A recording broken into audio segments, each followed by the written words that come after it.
So considering long term importance of the chapter, right, we will focus more on the chapter. We will consider each and every adjustment, each and every concept in detail. Okay, so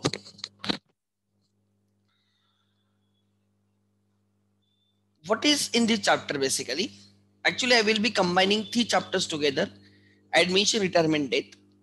Obviously, first we will solve the questions related to admission, then retirement and death.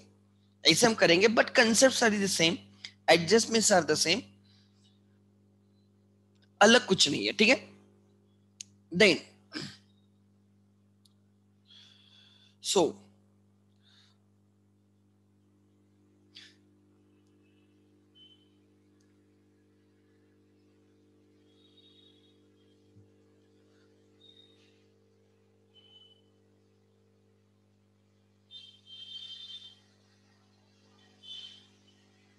let me go through what is the changes.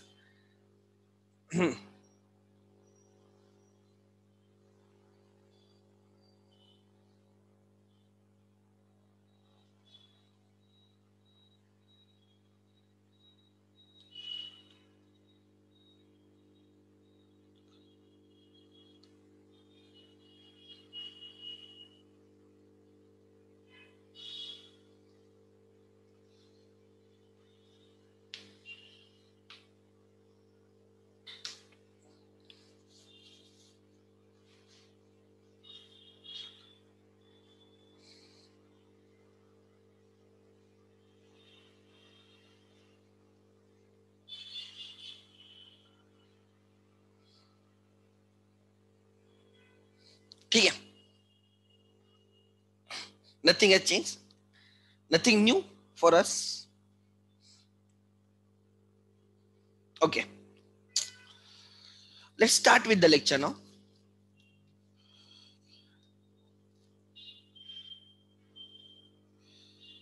Reconstitution of the partnership firm. Reconstitution of firm.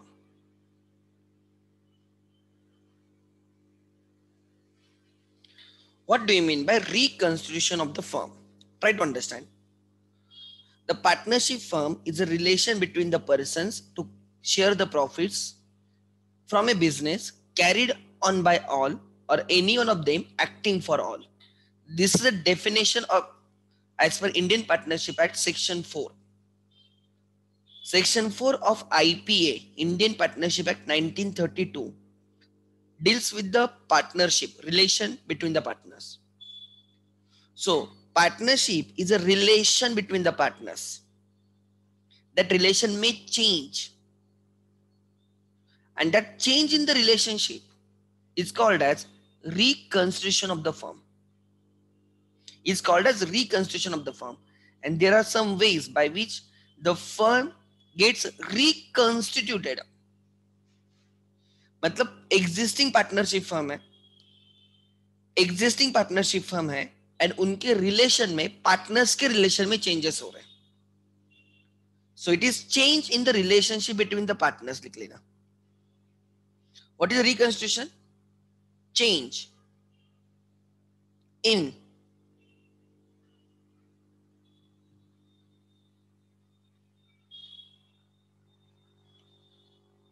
the relation.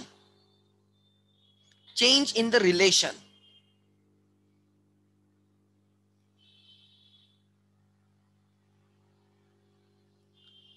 Change in the relation between the partners. Partners का relation change हो सकता है क्या? Definitely हो सकता है. And that is technically called as reconstitution of the partnership. When the relation between the partner changes, it is called as reconstitution of the partnership. How the relation changes? There are many ways by which relation changes that you will learn in the Indian Partnership Act in the CA Foundation. But time being, right, for accounting, it changes when a new partner is admitted into partnership. A, B are the partners and they want C to be their partner and they take C as their partner. So henceforth A, B and C will be the partners. So उसको बोला जाता है admission of the partner. Admission of partner. When you admit a new person into partner,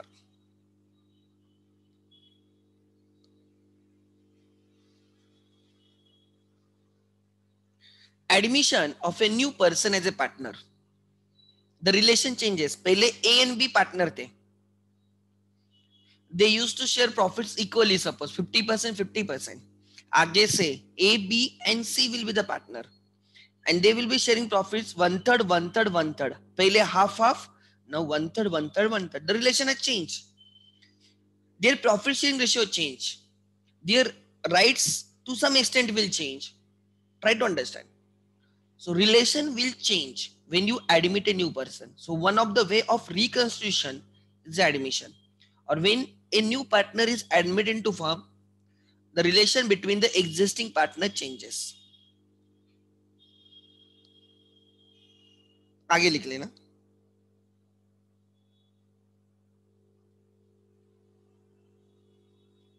Second reason when relation changes, लिख लेना, it's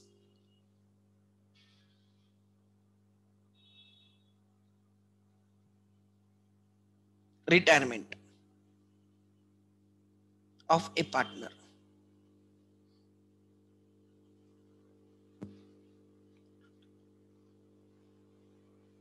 Retirement of a partner.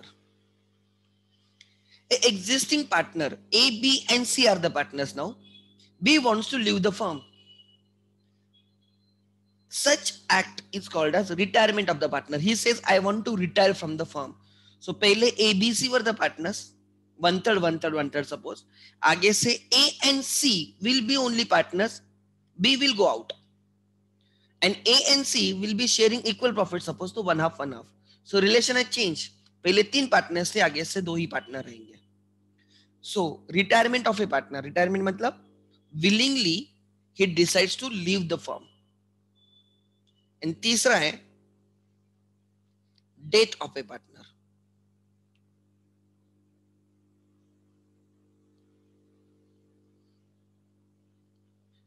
Death of a partner, किसी की death होने पे he ceases to be partner. Ceases means he stops to be partner. Death ultimately, किसी की death होने पे he will no longer be your partner. So what is different between retirement and death? Retirement में आप उसको बुला सकते हो बाद में. डेथ में चाह के भी आप उसको बुला नहीं सकते कि आजा फिर से पार्टनर बन जा. That is not possible in case of death. Permanent retirement is a death. हमेशा के लिए रिटायर हो गया भाई, ऊपर चला हुआ, अल्लाह को प्यारा हो गया, that is a death. So death is also accounting for retirement. Death is same. हमारे लिए वो जा रहा है, हमारा पार्टनर नहीं तो हमारे लिए वैसे भी वो जा रहा है. वो या तो दुनिया से जा रहा है या हमें छोड़ के जा रहा है. दैट्स ठीक है. So admission of the partner, retirement of the partner and death of the partner are the 3 ways through which through which the reconstitution of the partnership takes place. There are other ways expulsion of partner भी concept है, change in PSR भी concept है, but that we are not going to deal in the accounts. ठीक है.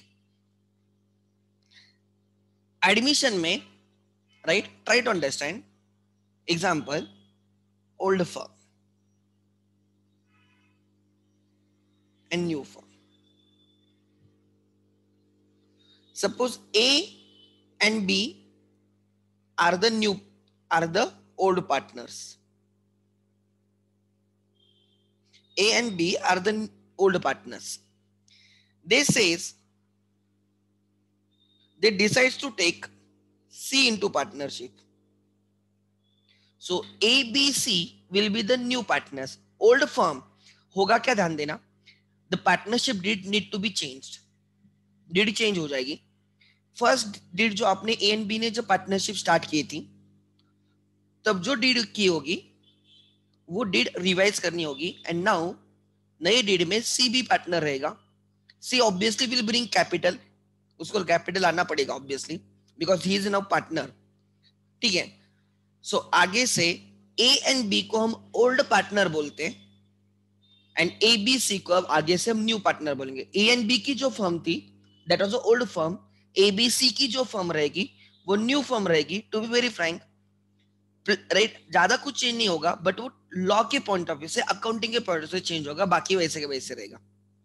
So accounting के लिए हम बोलते हैं A and B is a old firm, A B and C is a new firm, ठीक है। आगे suppose P Q and R were the three partners, old firm. Q says he wants to leave the partnership. So आगे से P and R will only be the partner. Minimum 2 partners are required in the partnership.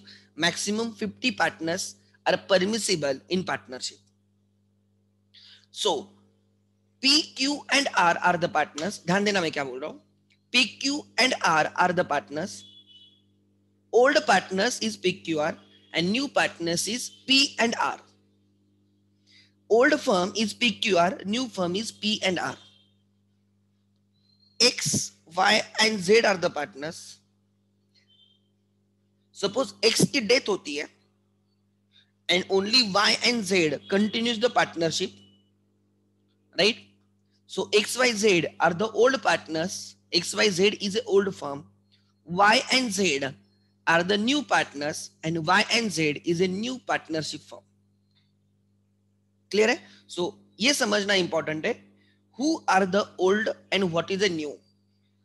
Before reconstitution, admission होने के पहले, death या retirement होने के पहले जो है उसको ओल्ड फर्म या ओल्ड पार्टनर्स बोला जाएगा। उसके बाद राइट रिकंस्ट्रक्शन के बाद जो रहेगा उसको न्यू फर्म या न्यू पार्टनर्स बोला जाएगा। This word is very important, new partners, old partners. In case of admission A and B are the old partners, A, B and C are the new partner.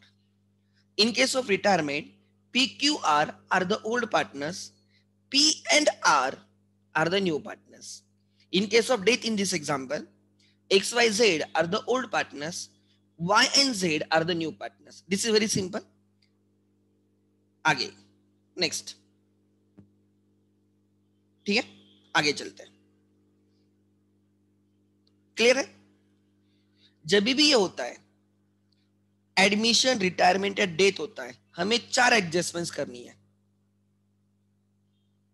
Adjustments कुछ भी होने दो, हमें 4 adjustment हमेशा करनी है। सो हर question में there will be 4 adjustments. First adjustment,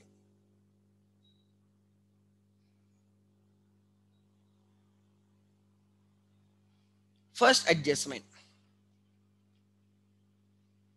4 चीजें करनी है हमें।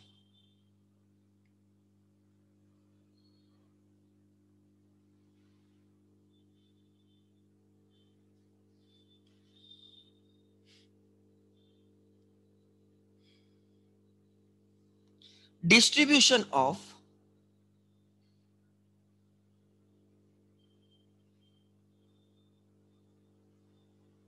accumulated losses, accumulated profits and losses,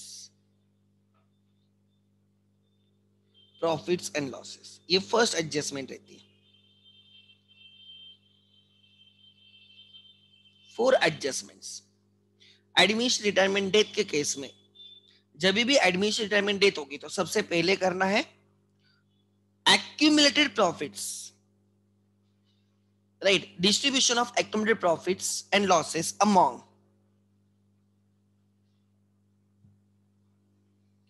old partners in old ratio, old partners in old ratio।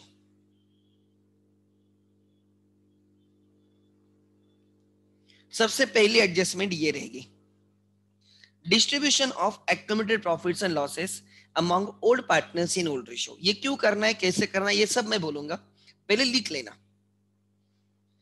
The second adjustment we have to do is a revaluation of assets and liabilities।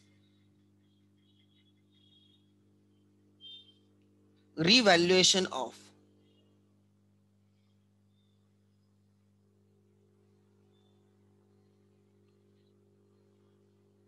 assets and liabilities of firm. Revaluation of assets and liabilities of the firm.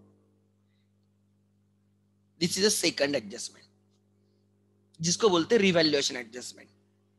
Assets and liabilities को revalue करेंगे, फिर से value करेंगे, आज के value पे लेके आएंगे, आज के वैल्यू पे लेके आएंगे.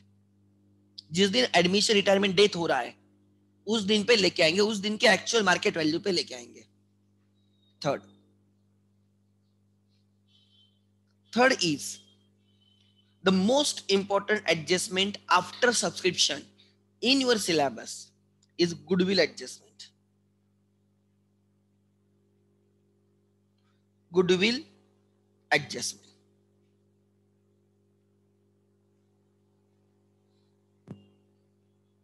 And the fourth adjustment is capital adjustment.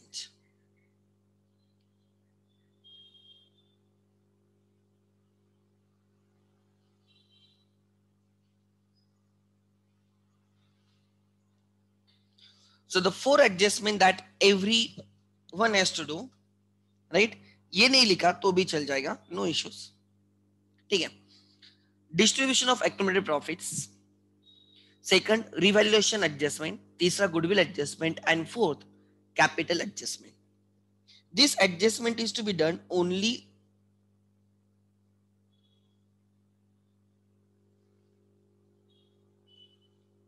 या जाने दो, क्वेश्चन में लिखा होगा तो ही करेंगे, कोई प्रॉब्लम नहीं. सो जब भी रिकंस्ट्रक्शन होगा, जब भी रिकंस्ट्रक्शन होगा फर्म का, एडमिशन रिटायरमेंट डेथ, इनमें से कुछ भी होने दो, हमें चार चीजें करनी होती है. एक, जो भी प्रॉफिट्स एंड लॉसेस एक्यूमुलेट किए गए हैं, इकट्ठा किए गए हैं, उनको पार्टनर्स में डिस्ट्रीब्यूट करना होता है. दूसरा होता है revaluation of assets and liabilities. तीसरा होता है गुडविल एडजस्टमेंट. एंड फोर्थ होता है कैपिटल एडजस्टमेंट. पूरे तीनों चैप्टर्स इन चार एडजस्टमेंट पे डिपेंड करते हैं. उनमें से first adjustment, second adjustment is very simple. Third adjustment may require some brain on your part, and the fourth adjustment is to be done only and only if asked in the question. ठीक है, only and only asked in the question. Maharashtra board में adjustment बहुत simple है, but वही capital adjustment in CA foundation become something difficult. कोई problem नहीं, but this is base.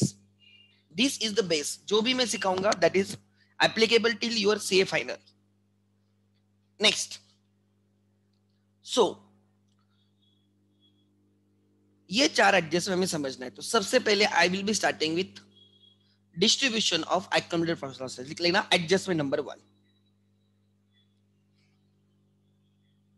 Adjustment number 1.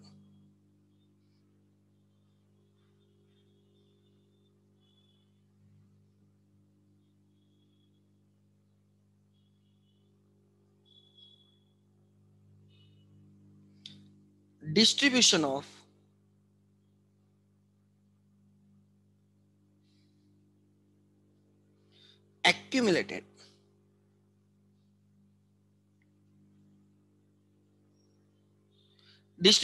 accumulated profits and losses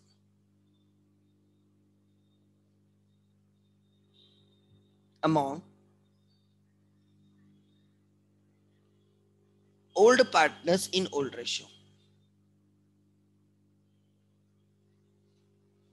In old ratio, old profit sharing ratio, PSR. This is the first adjustment. What do you mean by this? Try to understand. Try to understand what I want to tell you. ये लिखना मत.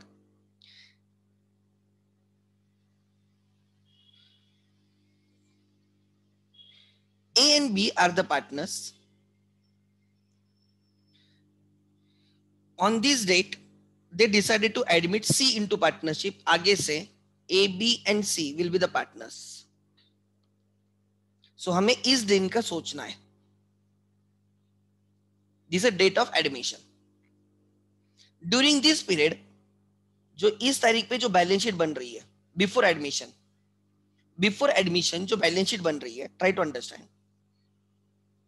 उसमें ए का capital है, yes sir, B का capital है, yes sir, there are assets, yes sir, there are liabilities, yes sir, and there is general reserve, there is P and L,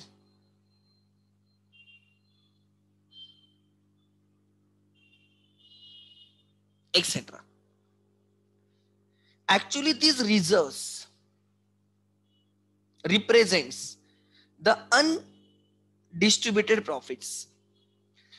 इस तारीख तक, इस पीरियड में द फर्म, मतलब ए एंड बी, इस period में A and B have reserve this much profits, they have kept aside this much profit. उन्होंने actually profit किसके होंगे, ए एंड बी के होंगे, एंड ये प्रॉफिट उन्होंने उनके कैपिटल में ऐड नहीं किए. क्यों नहीं किए? उनकी मर्जी है.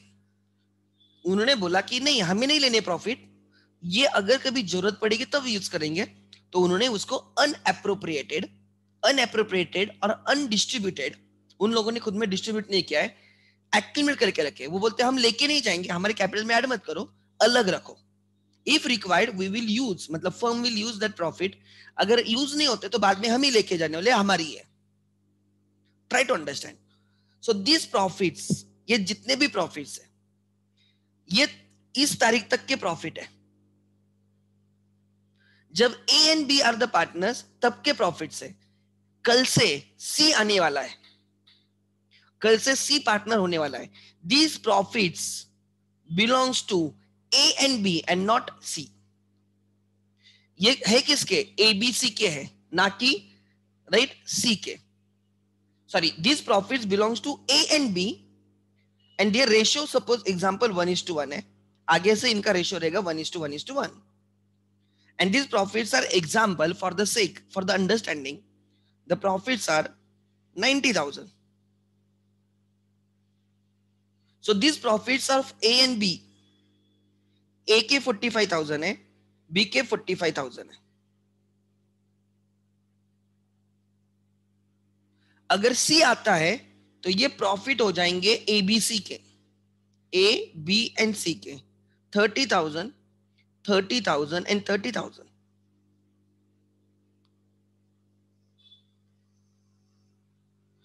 सी इस पीरियड में पार्टनर था ही नहीं. इस पीरियड में जो फर्म ने प्रॉफिट कमाए, ए एंड बी ने जो प्रॉफिट कमाए, वो 90,000 थे, बट उन्होंने उनके कैपिटल में ऐड नहीं किए थे. अगर कैपिटल में ऐड किए होते तो बैलेंस शीट में रिजर्व्स दिखते ही नहीं, वो कैपिटल में ऐड हो जाते. कैपिटल में दिखते तो उसका कोई टेंशन नहीं है, बट ये कैपिटल में ऐड नहीं हुए, ये एक्यूमुलेट करके रखे, बाजू करके रखे. Try to understand. Profits kept aside. So ये प्रॉफिट ए एंड बी के, ए के 45,000 है, बी के 45,000 है, बट अगर ए एंड बी ये डिस्ट्रीब्यूट नहीं करते और सी को लेते हैं, तो आगे से इन प्रॉफिट में सी का भी शेयर होगा. ए का 30, बी का 30, सी का 30. सी इस पीरियड में पार्टनर नहीं था, फिर भी उसको प्रॉफिट मिलेंगे. क्यों? बिकॉज ये आप लोगों ने आपने बांटने लिए. सो ये ए एंड बी पे अन्याय हो जाएगा. क्या हो जाएगा? अन्याय. और हमारा काम है अन्याय को रोकना या न्याय देना. न्याय करना हमारा काम है. एज ए अकाउंटेंट हम न्याय देंगे. मतलब हम ए एंड बी को बोलेंगे ये आपके 90,000 आप दोनों ले लो, ये प्रॉफिट जो अभी तक आपने डिस्ट्रीब्यूट नहीं किए थे दोनों में, डिस्ट्रीब्यूट कर लो, मेक देम जीरो, और आप दोनों के कैपिटल में ऐड करो. तो ये हम उनके कैपिटल में ऐड करेंगे और फिर से नई शुरुआत होगी जिसमें सी रहेगा. फिर आप तीनों मिलके प्रॉफिट एक्यूमुलेट करो, कोई प्रॉब्लम नहीं. जो प्रॉफिट्स ए एंड बी के हैं वो ए एंड बी को ही मिलने चाहिए, उसमें से ₹1 भी सी को नहीं मिलना चाहिए. Very clear. सी आने के पहले के जो प्रॉफिट्स होंगे, सी आने के पहले के प्रॉफिट ए एंड बी के, तो ए एंड बी को दे दो. सी आने के बाद के जो प्रॉफिट्स रहेंगे वो ए बी सी के रहेंगे, वो तीनों में बटेंगे. बट सी आने के पहले ये जो प्रॉफिट्स है पहले डिस्ट्रीब्यूट कर लो, मतलब बाद में झगड़े ना हो. समझ में आ रहा है? सी आने के पहले ही आप आपके प्रॉफिट निकाल लो और फिर एक नई शुरुआत करो किसके साथ, सी को लेके। ये हमें काम करना है, अदरवाइज क्या हो जाएगा, ए को मिलना चाहिए था 45 बट बाद में मिलेगा 30, ए के साथ अन्याय हो रहा है। बी को मिलने चाहिए थे 45 बट बाद में मिलेंगे 30, उसके साथ अन्याय हो रहा है। और सी को मिलने चाहिए थे 0 बट सी को मिलेंगे 30, सी विल बी एंजॉइंग, बल्ले बल्ले। ऐसे ना हो इसलिए हमें पहली एडजस्टमेंट करना है on suo motu. Suo motu means on your own, suo motu means on your own. हमें काम करना है कि ये जो प्रॉफिट है 90,000 के, जो लाइबिलिटी साइड पे दिख रहे हैं which are not already added in the capital, now we will add in A capital. But किसके है, इज इट एबीसी के या ए एन बी के, ए एन बी के। कौन से रेशियो में, 1:1 या 1:1:1, 1:1 ओल्ड रेशियो। तो इसलिए मैंने लिखा है ये जो प्रॉफिट जो आपने डिस्ट्रीब्यूट नहीं किए, distribution of accumulated profits and losses, अगर लॉसेस है तो लॉसेस भी है, डिस्ट्रीब्यूट करेंगे among old partners A and B in their old ratio 1:1 equally. ठीक है, सो लिख लेना आगे।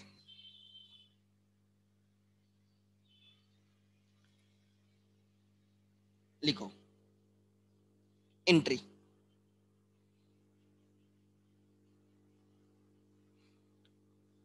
To transfer accumulated profits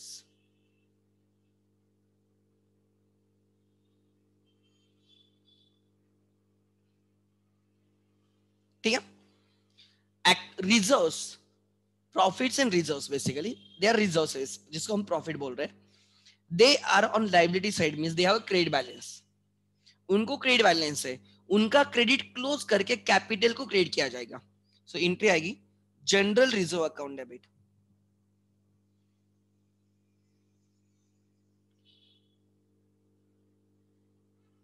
general reserve account debit. उसके बाद एंट्री आएगी अगर profit and loss shows credit balance liability में, profit and loss account debit, right, any other reserve account, अगर कोई दूसरा रिजर्व है इनके सिवा। To old partners in old ratio, किसके कैपिटल में ऐड करेंगे, ओल्ड पार्टनर्स के ओल्ड रेशियो में ऐड करेंगे, old partners in old ratio.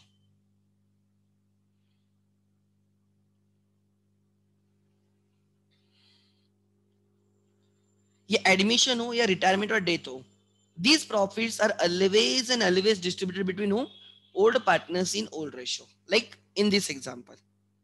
जो फर्स्ट एग्जांपल है ध्यान देना, एडमिशन में A B C are the new partners, A and B are the old partners. So जो प्रॉफिट रहेंगे वो ए एंड बी में बटेंगे, यहाँ पे वो पी क्यू आर में बटेंगे और यहाँ पे वो एक्स वाई जेड में बटेंगे because they are the old partners. Admission retirement death कोई भी क्वेश्चन होने दो, if there are accumulated profits, those profits belongs to old partner and वो old partners को ही मिलने चाहिए, new partners को नहीं। ठीक है, आगे this is the first adjustment, this is the first adjustment, बहुत सिंपल एडजस्टमेंट है, कुछ नहीं उसमें। नेक्स्ट लिखो आगे, to transfer the losses, there can be losses as well, accumulated losses,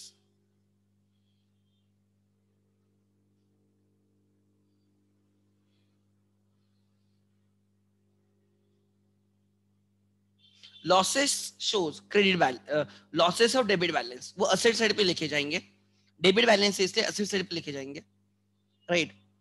उनका डेबिट कैपिटल को डेबिट देना है, तो एंट्री आएगी old partners in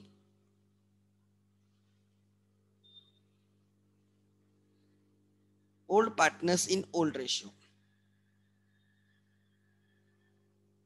account debit. To right, profit and loss credit.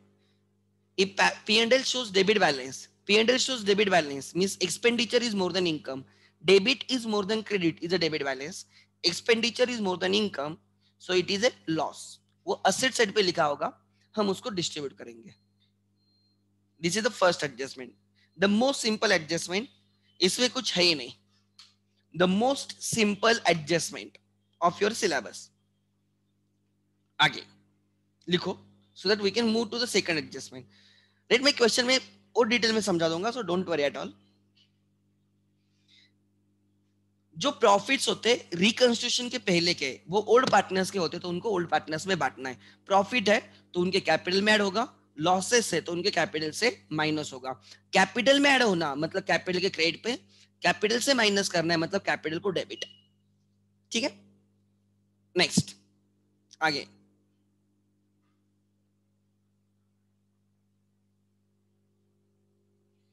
Yes, clear है। Adjustment number 2,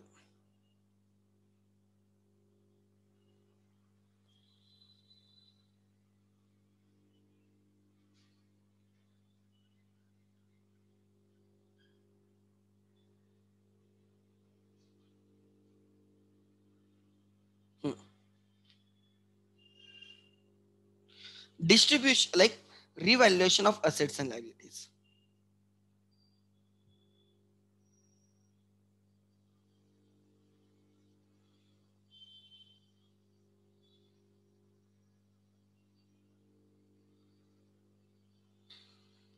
assets and liabilities को revalue करेंगे।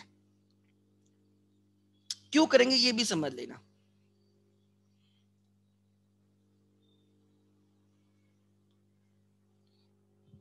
This is date of reconstruction admission.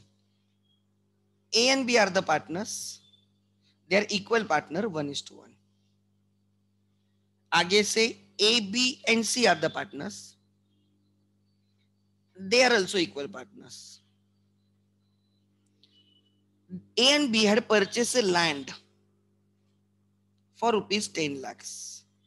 इन दोनों ने एक लैंड परचेस की थी 10 lakhs। फिर उन दोनों ने पार्टनरशिप बिजनेस किया ऑलमोस्ट फॉर 5-10 years इस पीरियड के लिए। ठीक है, on the date of admission of C, the value of the land, market value of the land, this is cost price. Right, market value is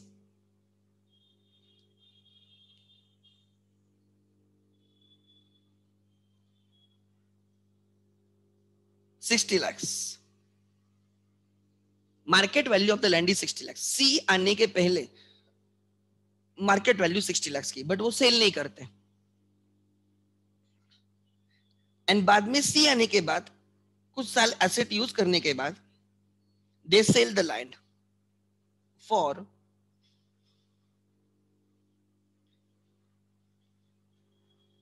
100 lakhs।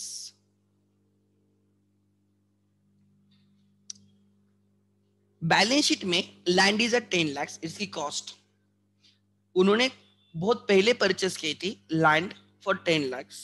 They sold today for 100 lakhs।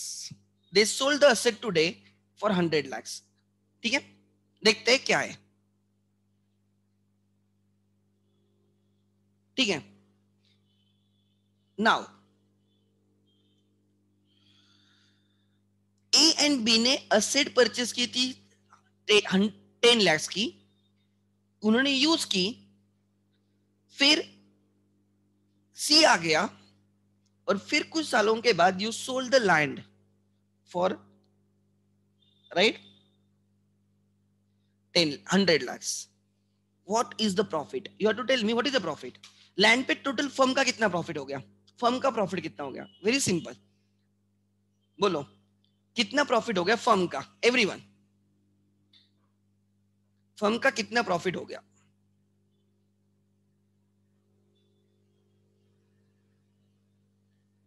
Okay okay,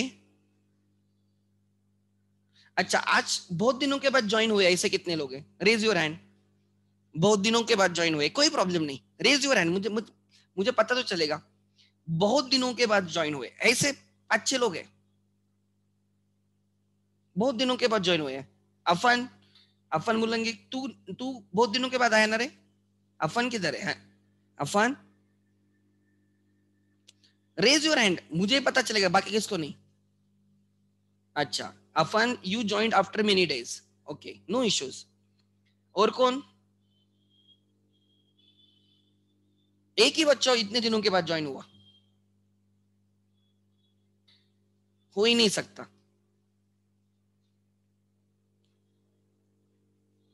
there are some जो बहुत ये करते हैं, regularly attend नहीं करते, okay no issues. सो ध्यान देना,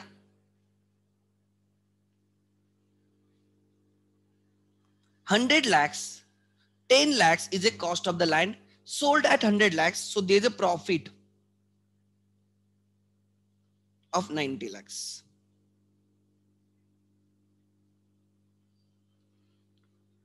ABC distribute this profit between themselves.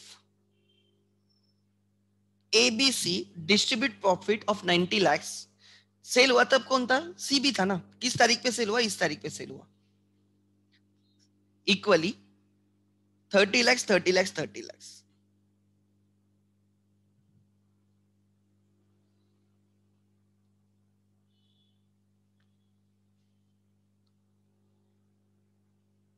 ABC ने ये प्रॉफिट डिस्ट्रीब्यूट कर लिए 90 lakhs as 30 lakhs, 30 lakhs, 30 lakhs. हुआ क्या है? ध्यान देना, ठीक है? Profit is 90 lakhs,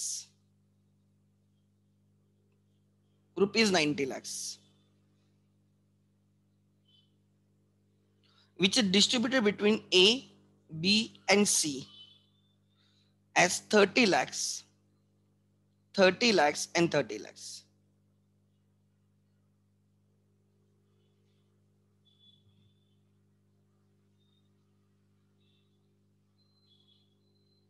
Total 90 lakhs. Is it correct profit? Is it correct distribution? Is my question. What do you think? A and B, A, B, and C तीनों ने profit distribute किए, राइट? तीनों ने प्रॉफिट डिस्ट्रीब्यूट किए and they distributed the profits. अच्छा कैसे distribute होने चाहिए थे? होने कैसे चाहिए थे? एनीवन कोई बोलेगा डिस्ट्रीब्यूट कैसे होने चाहिए थे? What you think? What you think? Okay yes. Sir, the earlier 50 lakhs should be distributed among A and B in old ratio, and then the remaining 40 lakhs should be distributed in A, B, and C in new ratio. Perfect, good, right. इस होना क्या चाहिए था? ध्यान देना, right? क्या होना चाहिए था? एवरीवन होना चाहिए था जिस दिन सी आया. अब क्या हुआ देखो, एबीसी दिखता है कि लाइन की वैल्यू 10 lakhs है, बाद में 100 lakhs पे सेल हो गई. एंट्री बुक्स में एंट्री दिखेगी, bank account debit 100 lakhs to profit 90 lakhs to land 10 lakhs. और वो 90 lakhs तीनों पार्टनर्स के बीच में बढ़ जाएगा. ABC that is right 30 lakhs, 30 lakhs, 30 lakhs. तीनों बहुत खुश है, तीनों ने बड़ी पार्टी की, रात को एकदम 30 lakhs का प्रॉफिट हो गया तीनों को. एंड एबीसी घर पे आते हैं और ये सोचता है अगर राइट अगर वो ये सोचता है कि is the profit distribution is correct, क्योंकि जब लैंड परचेस की थी तब ए एंड बी थे, एंड जब लैंड सेल हो रही है तब ए बी सी है. वो बोलता है अगर सी नहीं होता तो हम दोनों में प्रॉफिट होते, बट सी था जब लैंड सेल हुई. तो वो बोलता है कुछ तो गलत हुआ. क्या गलत हुआ पता है? Basically this 90 lakhs profit is between the two partnership firms. सी को लेने के पहले प्रॉफिट थे 50 lakhs,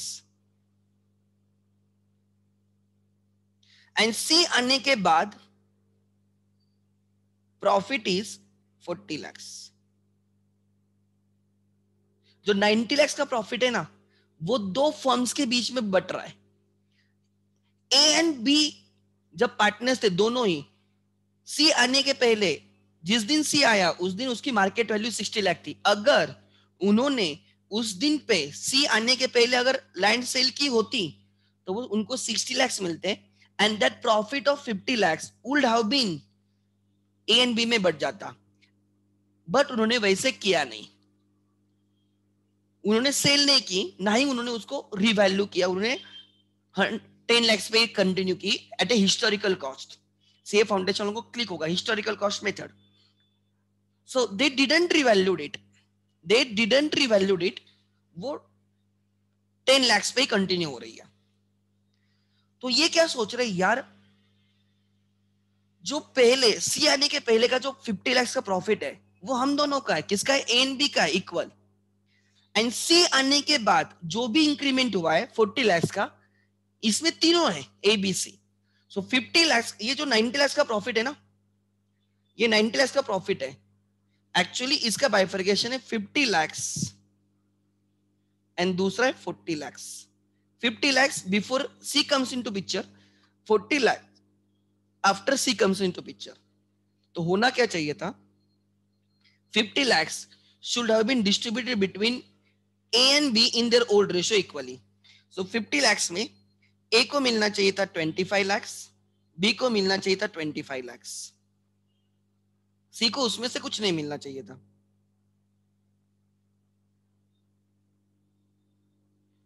एंड सी आने के बाद जो इंक्रीज है, सी आने के बाद जो इंक्रीज है 40 लाख, वो तीनों कंट्रीब्यूट, तीनों उसके लिए रिस्पॉन्सिबल है, तीनों का उसमें फायदा है. तो 40 lakh should have been distributed between them. 40 lakhs divided by 3. If I do that, 1,30,333. 1,33,333. 1,33,333. 1,33,333 या 30 lakhs 13 जो रहेगा 13,30,333. ठीक है. 40. देखो क्या हुआ है.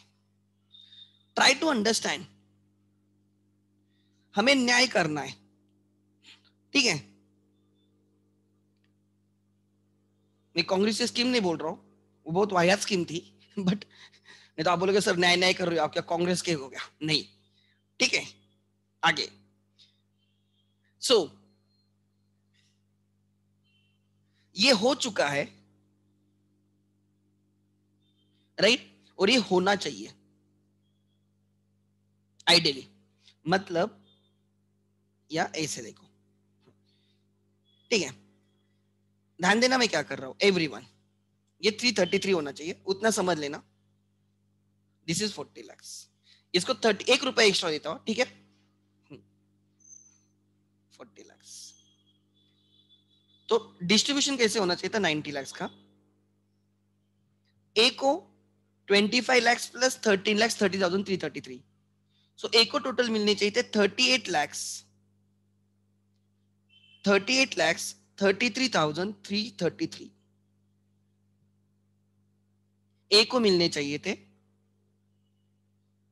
बी को मिलने चाहिए थे, बी को मिलने चाहिए थे सेम 25 लाख 50 लाख में से 13 लाख 30,333. 40 लाख में से टोटल मिलना चाहिए था 38 लाख 30,333. एंड सी को पहले में से कुछ नहीं मिलना चाहिए था, यहाँ के 13 लाख 30,333. 334. ये आ गया 90 लाख.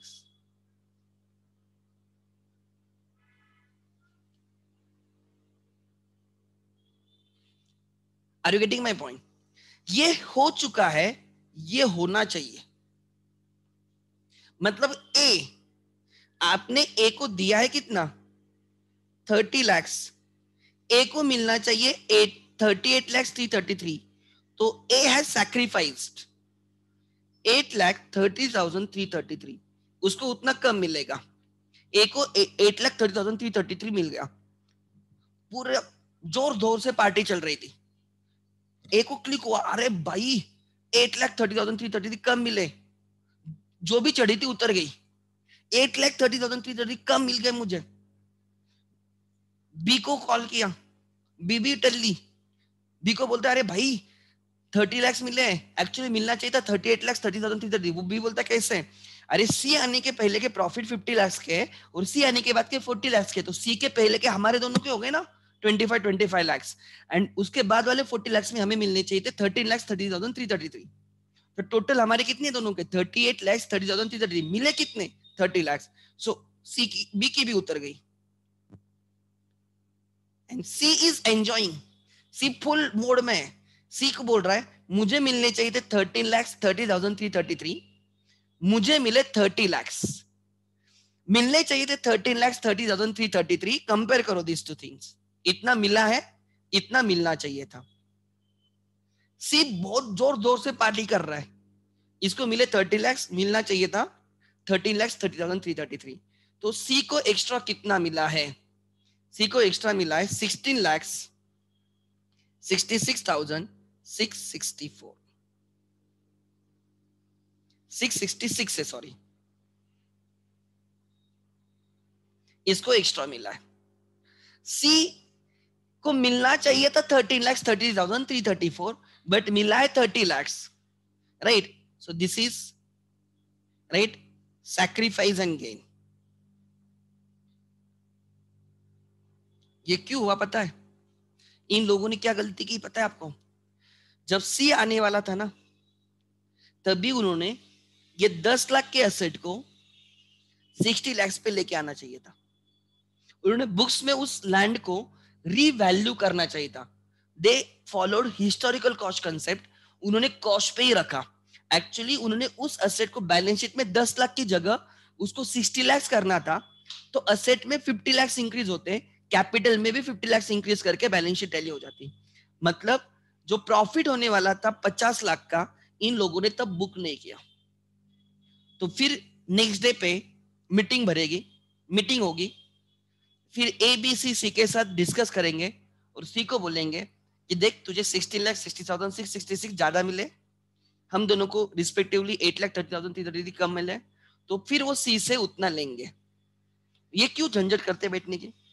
अगर सी बोलता है मैं नहीं दूंगा तो क्या करोगे? ऐसे होगा नहीं, बट मैं समझा रहा हूं। सो ये झंझट रखनी ही क्यों? सी बोलता ना, अरे तुमने तभी भी क्यों रिवैल्यू नहीं करके लिया, तभी करना था, मैंने कुछ बोला भी नहीं होता, ठीक है?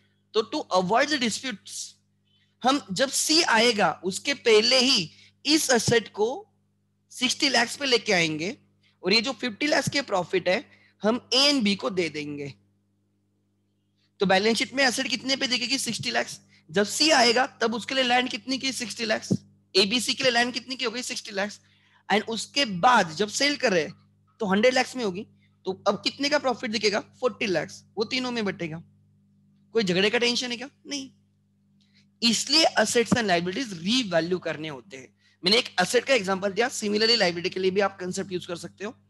Why we do value, right, revalue assets and liability? Because अन्याय होने नहीं देना है हमें।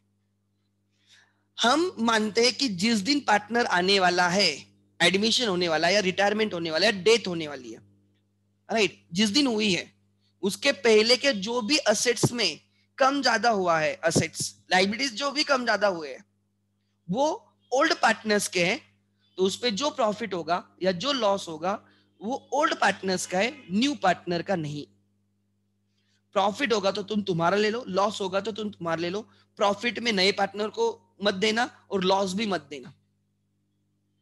आप क्लियर रहो। Before you change the partnership, you reconstruct the partnership, पहले जो प्रॉफिट्स बचे थे, एक्यूमुलेटेड प्रॉफिट थे, वो तुम लोगों में डिस्ट्रीब्यूट कर लो। असेट्स एंड लायबिलिटीज में चेंज करो, उसको आज के वैल्यू पे लेके आ जाओ। उसमें जो प्रॉफिट लॉस होगा वो तुम लोग तुम्हारा रखो। स्टार्ट एक new, like give a new start. So नई स्टार्ट करो, कोई झगड़े नहीं रहेंगे। So that is the logic behind the revaluation. So the second adjustments we are doing, right, ये लिखा तो भी चलेगा, नहीं लिखा तो भी चलेगा, राइट। ये जस्ट मैं कंसेप्ट समझा रहा हूं कि व्हाई वी डू रिवैल्यूएशन। पहले यहां पे भी मैंने वैसे ही समझा आप लोगों को कि, right, why we transfer the distributed accumulated profits among the old partner because they belongs to old partners. So assets and liabilities में जो changes होंगे, maybe profit हो सकता है, maybe loss हो सकता है, whatever it is, it belongs to the old partners and it should be distributed between the old partners in the old ratio. ठीक है? And this will be used in the CA foundation in the next year. ये समझ लेना. And very very important concept. ठीक है? So आगे लिख लेना. I think okay, ये मैं रखता हूँ, कोई प्रॉब्लम नहीं. मैं डिलीट करने वाला था, कोई इश्यू नहीं. ठीक है? So लिख लेना. Right? The profits and gains.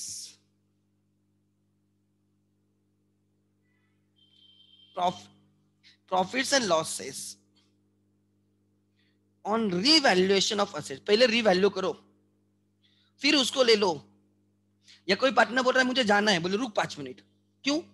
बोल रहा है मैं रिटायर हो रहा हूं, मुझे जाना है, रुक 5 मिनट. क्यों?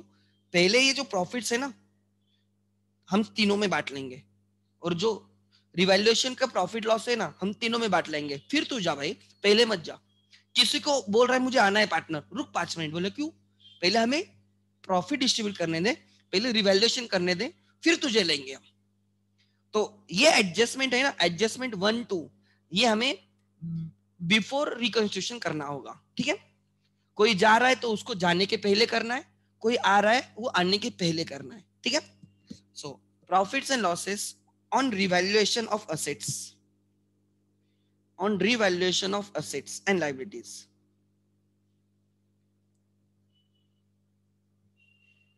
Belongs to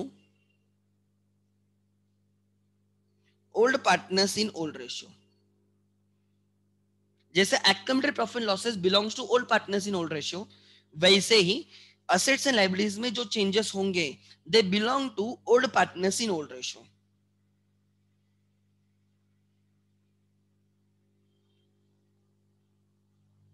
And therefore to be distributed between, profit है तो कैपिटल में ऐड करो, लॉस है तो कैपिटल से माइनस करो. Distributed between old partners in old ratio, in old ratio.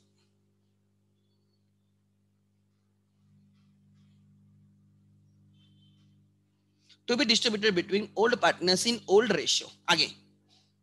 ठीक है? नेक्स्ट.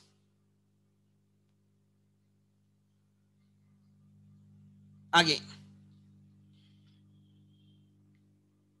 क्लियर है?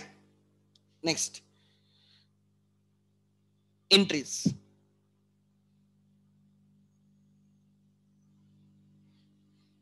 First, increase in the value of asset.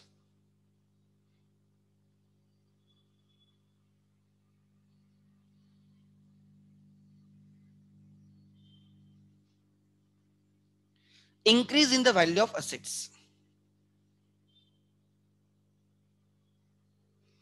Increase in the value of asset. अगर असेट की वैल्यू इंक्रीज होगी तो क्या करोगे? असेट की वैल्यू इंक्रीज होगी तो क्या करोगे?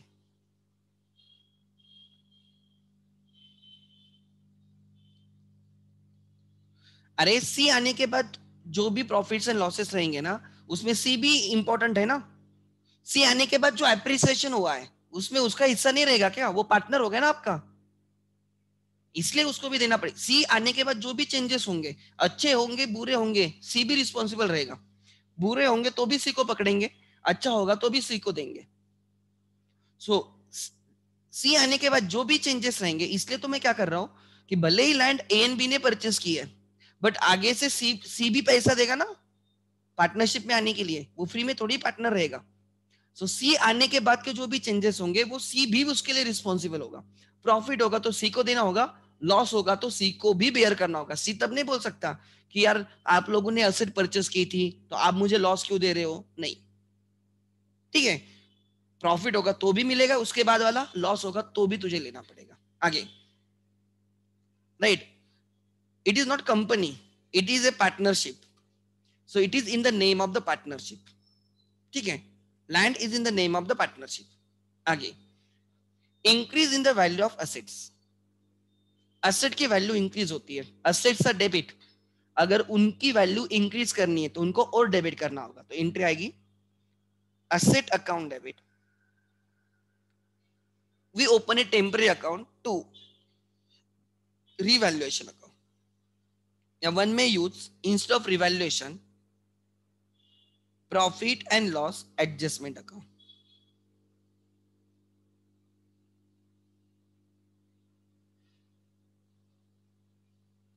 जितने से असेट इंक्रीज करनी है, असेट इंक्रीज करनी है तो डेबिट इंक्रीज होगा तो उसको और डेबिट किया जाएगा. ठीक है, डेबिट इंक्रीज होगा तो उसको और डेबिट किया जाएगा. So asset account debit to revaluation reserve account credit. asset account debit to revaluation reserve account credit. Next, आगे, if this is a profit, ये प्रॉफिट है फर्म का, असेट इंक्रीज होना इज अ प्रॉफिट, ये profit is credited to revaluation account, profit is credited to revaluation account. Next, आगे, second,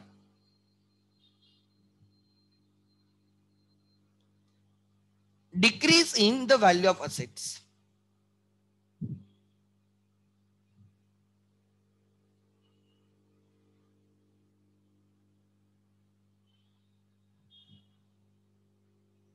Sometimes assets may decrease, they are the losses,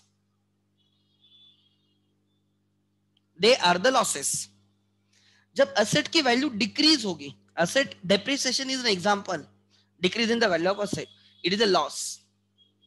So asset को decrease करना है, debit है उसको decrease करना है तो उसको credit करना होगा, and that loss is debited to revaluation account. Temporary account open हो रहा है जिसका नाम है रिवैल्यूएशन, तो एंट्री उल्टी हो जाएगी, revaluation account debit, revaluation account debit.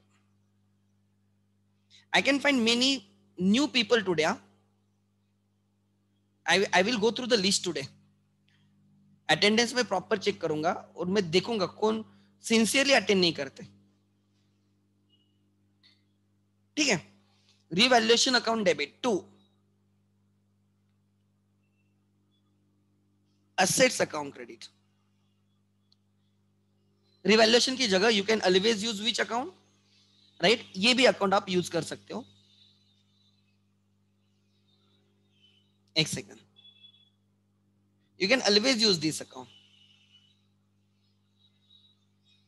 और नेक्स्ट, रिवैल्यूएशन अकाउंट डेबिट और profit and loss adjustment account debit to asset account credit. This is second entry. Revaluation account debit to asset account credit, asset की value कम हो गई, loss हो गया, वो loss किसका है, old partners in old ratio. Third, जैसे असेट इंक्रीज होती है या डिक्रीज होती है, increase in asset is profit, decrease in asset is loss, वैसे लायबिलिटी भी इंक्रीज हो सकती है, डिक्रीज हो सकती है. लिखो, increase in the value of liability,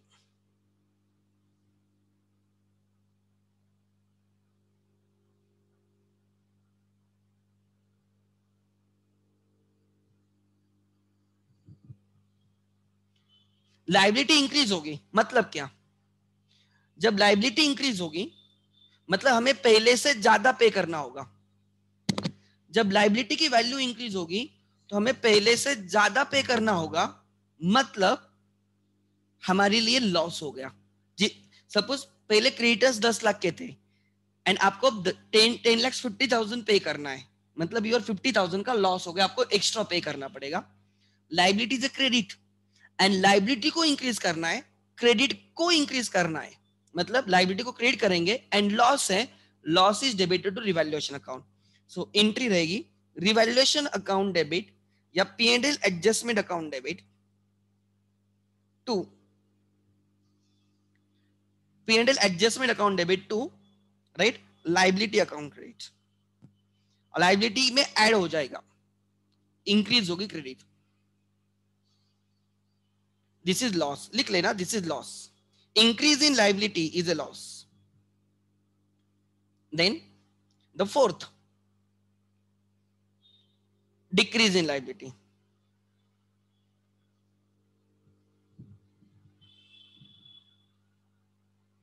Decrease in value of liabilities.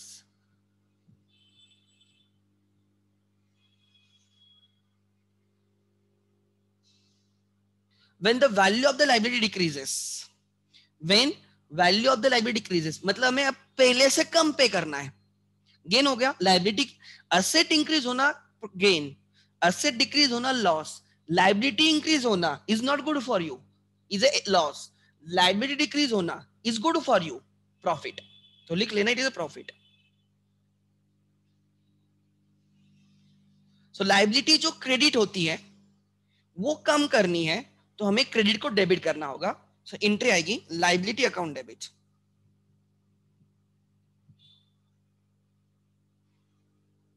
तो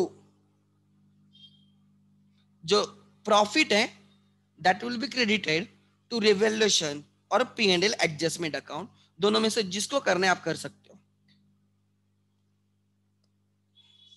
So whenever we do the revaluation of assets and liabilities, whenever we do the revaluation of assets and liabilities, we use a temporary account. That temporary account is a revaluation account or P&L adjustment account. Whatever gain in assets, loss in asset, loss in liability, gain in liability, जो भी रहेगा, assets में जो भी changes रहेंगे, liability में जो भी changes होंगे, उसका सेकंड इफेक्ट रिवैल्यूएशन अकाउंट में रहेगा. असेट इंक्रीज होगी तो असेट में ऐड करेंगे, गेन है इसलिए रिवैल्यूएशन को क्रेडिट करेंगे. असेट डिक्रीज हो रही है तो असेट से माइनस करेंगे, रिवैल्यूएशन को डेबिट करेंगे, loss is debit. Liability increase हो रही है तो लाइबिलिटी में ऐड करेंगे, सेकंड इफेक्ट, राइट, ये लॉस है इसलिए रिवैल्यूएशन को डेबिट. लाइबिलिटी कम हो रही है तो लाइबिलिटी से माइनस करेंगे, दिस इज गेन इसलिए रिवैल्यूएशन को क्रिएट करेंगे. वो मैं रिवैल्यूएशन अकाउंट टी फॉर्म में छोटे इसमें लिख के भी दूंगा, डोंट वरी. एंड ये जो ओवरऑल, इससे हमें पता चलेगा ओवरऑल रिवैल्यूएशन प्रॉफिट है या ओवरऑल रिवैल्यूएशन लॉस है. And what ever is the revaluation profit और लॉस, ये किसका रहेगा, old partners in old ratio. तो लिख लेना नंबर 5. तो यहां पे देखो, मैं यहां पे लिखता हूं revaluation account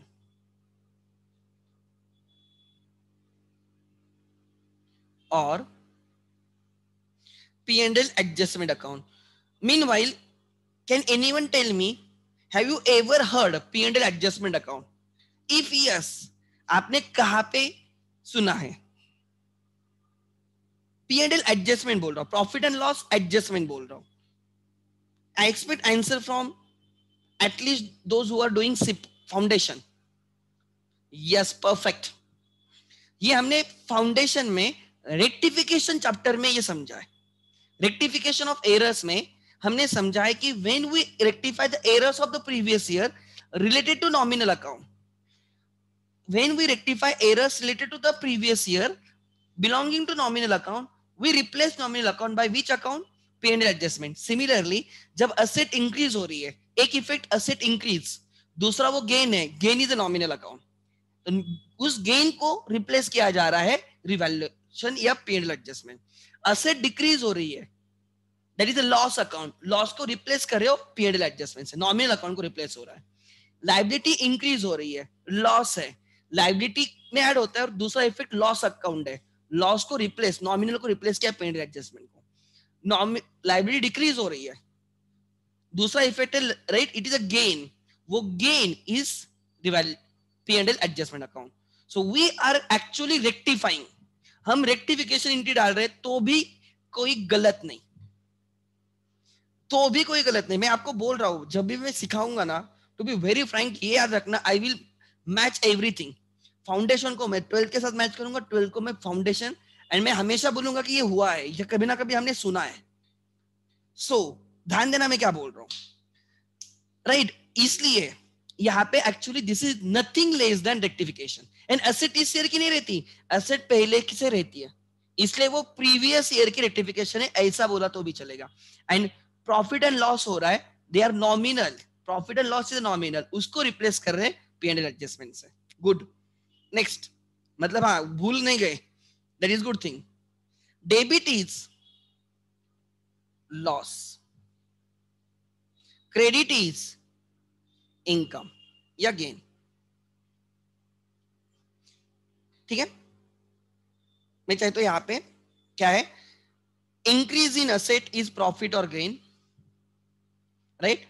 decrease in asset is loss, increase in the value of liability is a loss, decrease in the value of liabilities is gain. So gain दो चीजों की वजह से होगा, increase in value of asset, increase in assets, decrease in liability। ये आपका रहेगा gain. Losses क्यों रहेंगे, decrease in assets and increase in liability.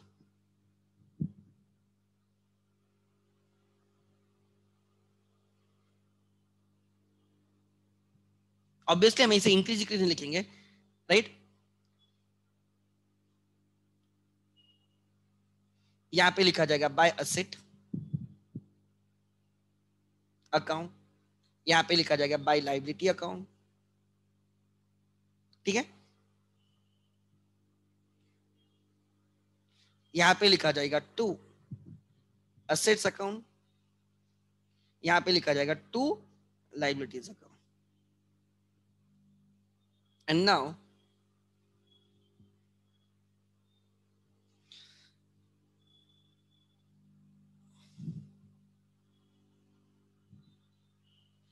If income gain is more than loss, यहां पे प्रॉफिट रहेगा, profit on revaluation.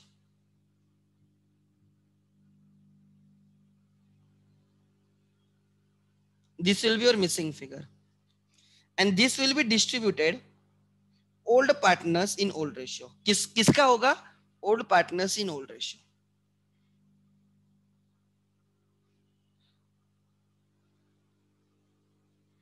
It's a credit balance।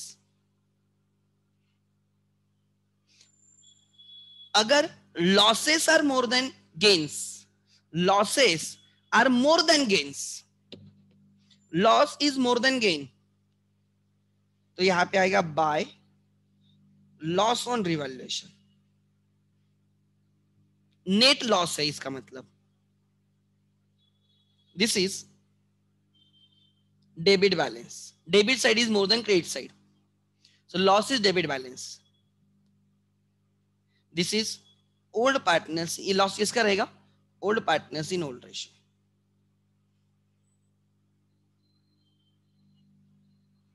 Old partners in old ratio लिखो, make it fast.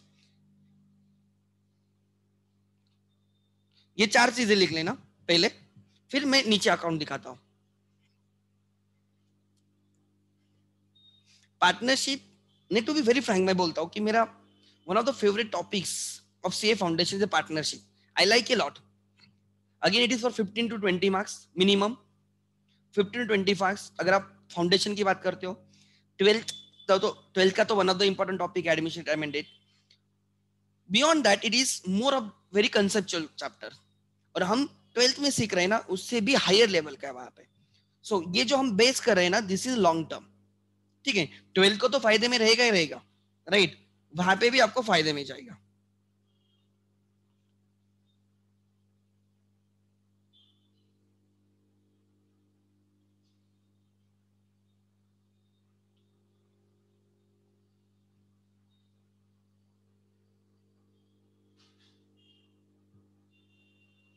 लिख लेना, उसके बाद मैं रिवैल्यूएशन अकाउंट दिखाऊंगा।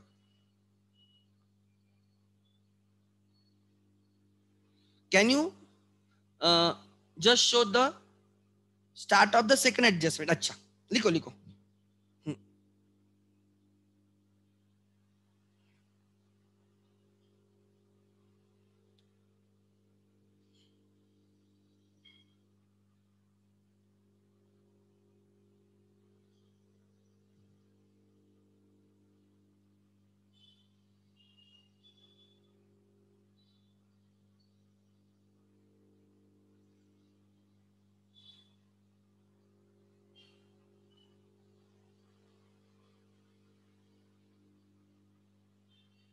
चेक करो, ठीक है।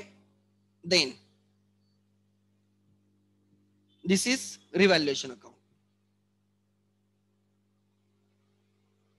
एक एंट्री होगी इंक्रीज इन असेट, दूसरी एंट्री होगी डिक्रीज इन असेट, तीसरी एंट्री होगी increase in liability, fourth entry होगी डिक्रीज इन लायबिलिटी। ये 4 एंट्रीज होंगे। फिर हमें पता चलेगा what is the profit and loss on revaluation, and वो प्रॉफिट एंड लॉस हम old partners in old ratio देंगे। एडमिशन में ए एंड बी को देंगे, एडमिशन में वो प्रॉफिट ए एंड बी को देंगे, रिटायरमेंट में पी क्यू आर को देंगे, एंड डेथ में एक्स वाई जेड को देंगे।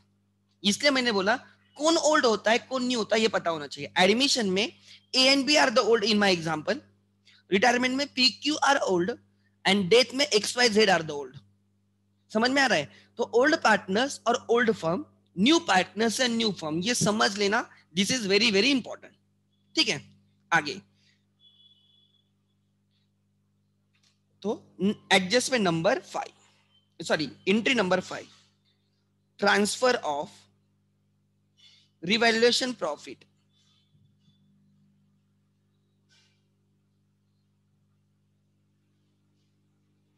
अमॉन्ग, उसकी एंट्री लिखनी होगी among old in old partners in old ratio, in old ratio, old partners in old ratio, ठीक है। आगे ओके, प्रॉफिट है तो कैपिटल में ऐड होगा, कैपिटल में ऐड होगा मतलब कैपिटल क्रेडिट, मतलब रिवैल्यूएशन डेबिट। देखो ना लॉजिकल है रे, एंट्री क्या आएगी, राइट। प्रॉफिट है मतलब revaluation account debit to capital account credit, P and L जैसे। सो एंट्री आएगी रिवैल्यूएशन अकाउंट डेबिट। प्रॉफिट है मतलब रिवैल्यूएशन को क्रेडिट बैलेंस होता है, वो क्रेडिट बैलेंस हम क्लोज करते हैं by transferring into capital, revaluation close होगा। प्रॉफिट है मतलब रिवैल्यूएशन क्रेडिट बैलेंस, वो क्लोज करना है तो उसको डेबिट करेंगे, उसका क्रेडिट किसको देंगे, कैपिटल को देंगे, old partners in old. So revaluation account को क्लोज कर रहे हैं, रिवैल्यूएशन अकाउंट को क्लोज करने की एंट्री है, क्लोज कर रहे हो रिवैल्यूएशन को, समझ लेना। Revaluation account debit to old partners in old ratio, in old ratio, ठीक है। और अगर लॉस होगा तो एंट्री रिवर्स हो जाएगी,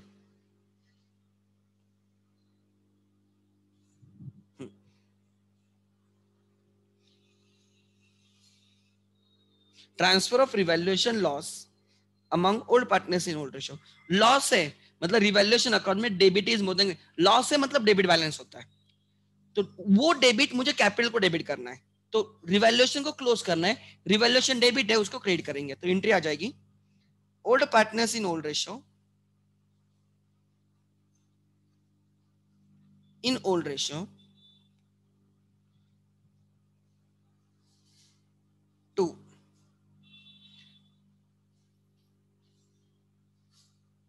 revaluation account rate.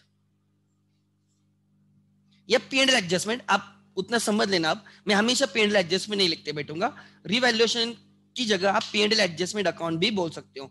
And in rectification of errors in CA foundation you learn the balance in P and L adjustment is to be transfer to capital.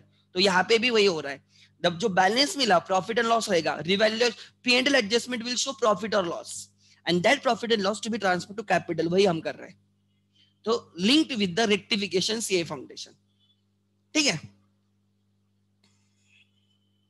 So यहाँ पे because of these entries revaluation account will get closed. This is closure of revaluation account.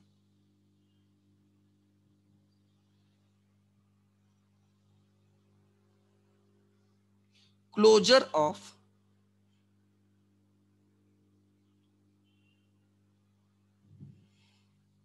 revaluation account.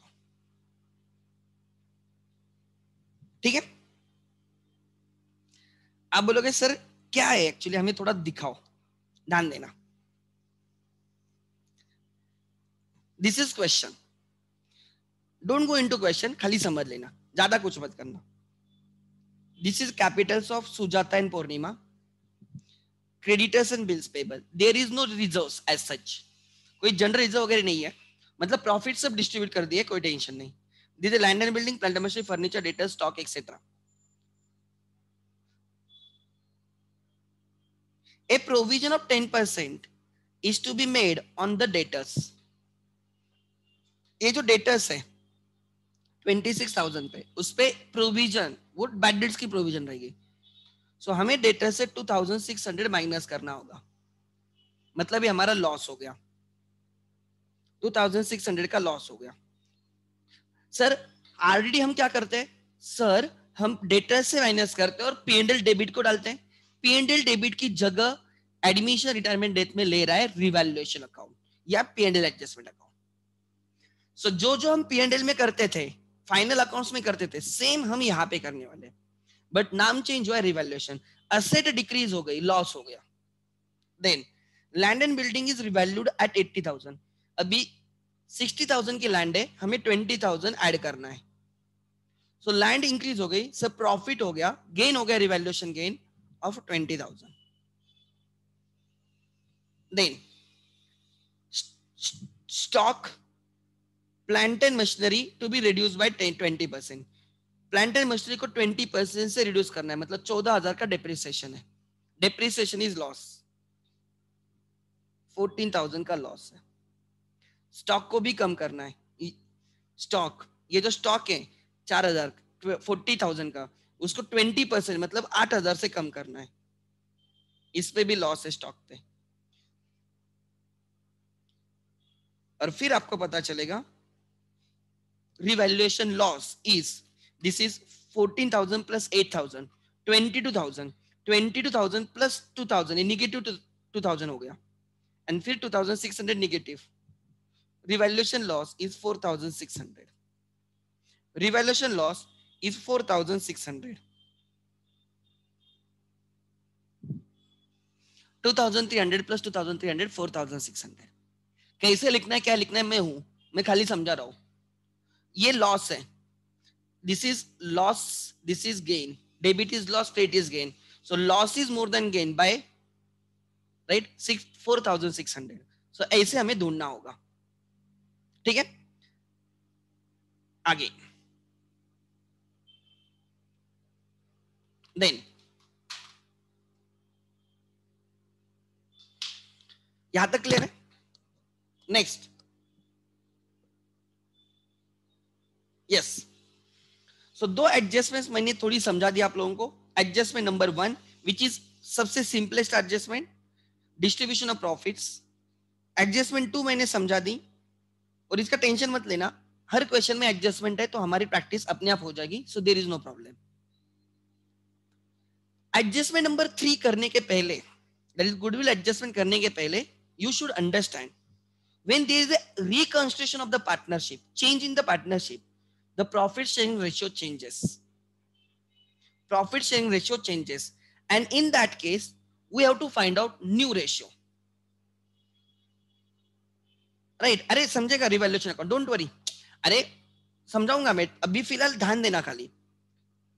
मैंने बोला कि हर question में हमें revaluation करना पड़ेगा. Asset increase होगी तो प्रॉफिट बोलो, असेट डिक्रीज होगी तो लॉस बोलो. लाइबिलिटी इंक्रीज होगी तो लॉस, लाइबिलिटी डिक्रीज होगी तो, राइट, लाइबिलिटी डिक्रीज होगी तो, राइट, गेन. तो फिर हम उस अकाउंट में डाल देंगे, हम उस एक अकाउंट करेंगे, राइट, और उससे हमें पता चलेगा नेट रिवैल्यूएशन, प्रॉफिट और लॉस, और वो पार्टनर्स में बांटेंगे. हर क्वेश्चन में ये रहेगा. सो तब और समझ में आ जाएगा. I can not directly take the question because unless and until I teach you goodwill adjustment, मैं क्वेश्चन पे नहीं जा सकता. ठीक है, मतलब तीनों एडजस्टमेंट हर क्वेश्चन में रहेंगे, तो without goodwill adjustment I can not teach you the question. But इतना समझ लेना, जब भी पार्टनरशिप में चेंजेस होते हैं तो हमें जो ओल्ड पार्टनर्स का उनको उनका देना पड़ता है. एक होते हैं एक्यूमुलेटेड प्रॉफिट्स एंड लॉसेस, हम उनको देते हैं. दूसरा होता है, right, revaluation profit and loss, वो भी हम उनको देते हैं. ठीक है. The third important adjustment is third important adjustment is goodwill. But goodwill के पहले ये समझ लेना, जब भी पार्टनरशिप चेंज होगी, पार्टनरशिप चेंज होगा तो प्रॉफिट शेयरिंग रेशियो भी चेंज होगा. This is very common. So लिख लेना calculation of new PSR.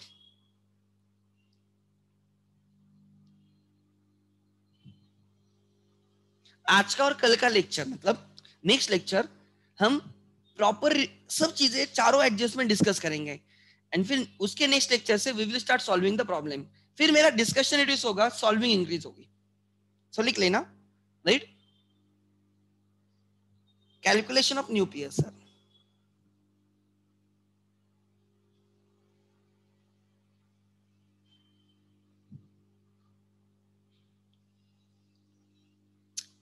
Right.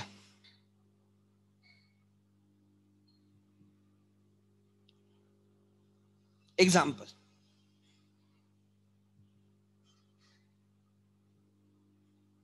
A and B are partners.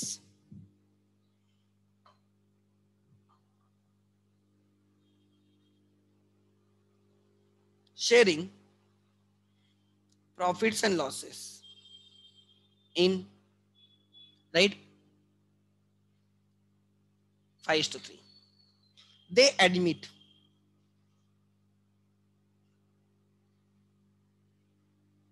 C into partnership.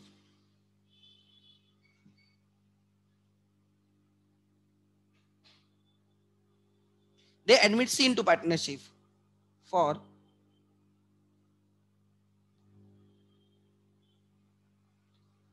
1/5 share. Calculate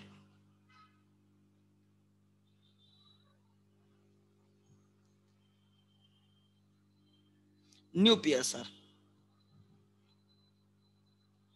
Calculate new PSR. ध्यान देना. I don't know आपने maths में किया है या नहीं किया है. Right, I will teach you and I will teach you, right, some basic assumptions.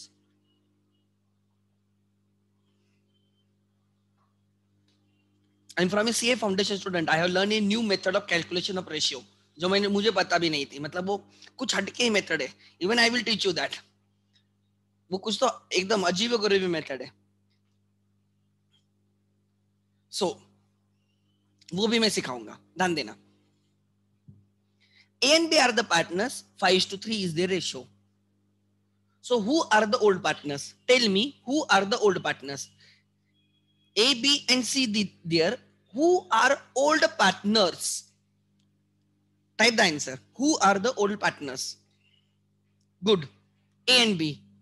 Who are the new partners? New partners कौन रहेंगे? Don't say just C. That is wrong. Not only C. A, B and C तीनों बोलने का. New C is a incoming partner. C को अगर आपको C को बोलना है ना, उसको बोलो incoming partner. बट जब मैं न्यू पार्टनर्स बोलता हूँ ना, A, B, C are the new partners. ठीक है. What is the old ratio? What is the old ratio? Question में लिखा होगा कहां पे. What is the old ratio? A and B का old ratio is 5:3. If old ratio is not given, found like first chapter का assumption, जब ratio नहीं दिया होता है तो रेशियो क्या होता है? What Indian partnership act says? Equal. Good. 1:1. Perfect. So if ratio नहीं दिया है तो हम इक्वल मानते हैं. बट यहाँ पे लिखा है A and B 5:3 पार्टनर्स थे.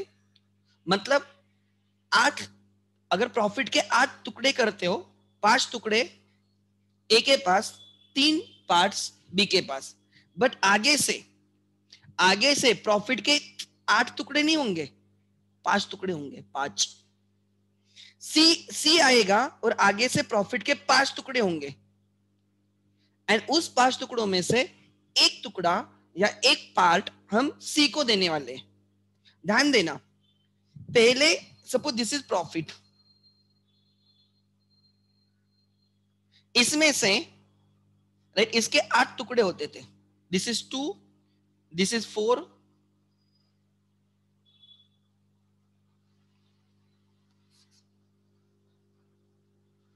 these are the 8 parts. इसमें से द 3 पार्ट्स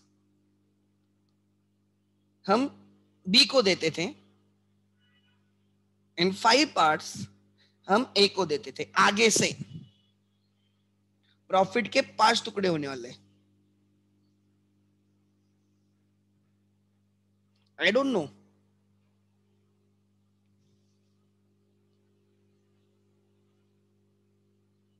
आगे से प्रॉफिट के 5 टुकड़े होंगे, उसमें से एक टुकड़ा, दिस इज पिज्जा चाहिए तो दिस इज पिज्जा, उसकी एक slice is given to C.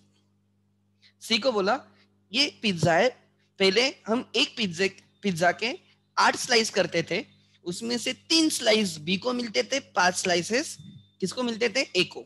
But अब तू आ गया है तो आगे से उसी पिज्जा के अब हम 5 हिस्से करेंगे। कितने हिस्से करेंगे, 5। उसमें से एक हिस्सा तुझे मिलेगा। सो रिमेनिंग अभी भी कितने हिस्से, 4 हिस्से। सो 4 आउट ऑफ 5 ये ए एंड बी के लिए रहेंगे। सी को क्या बोल रहे हैं, आगे से 5 हिस्से बनेंगे, उसमें से एक हिस्सा तुझे मिलेगा, तो बाकी हिस्सा कितना रहेगा, 4/5। ये 4/5 हम दोनों का है। हम दोनों का है मतलब किसका है, ए एंड बी का है। And A and B will share this 4/5 in their old ratio 5:3। मतलब मैं आपको सिंपल एग्जांपल देके समझाता हूं।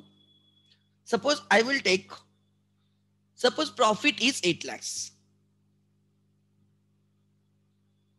पहले 8 lakhs ए एंड बी लेते थे, 5 lakhs एंड 3 lakhs।